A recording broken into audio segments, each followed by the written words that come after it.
আমি এত জঘন্য গুনাহ করলাম, আসমানের নিচে আমার মতো গুনাহগার কেউ নেই।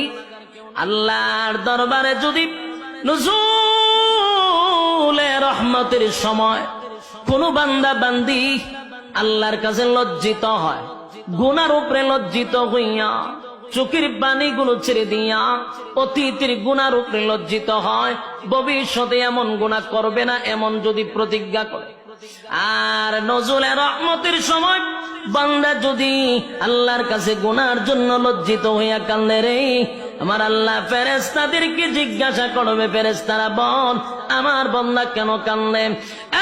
ফেরেশতারা বলবে মালিক আপনার বান্দা জাহান্নামের ভয়ে কান্দে। আল্লাহ বলেন জাহান্নামকে আমার বান্দা দেখছে? না মালিক, জাহান্নাম কোনদিন দেখে নাই। তাহলে কেন কান্দে? বলে আলেমদের জবানে জাহান্নামের ভয়ের কথা শুনছে এই জন্য কান্দে।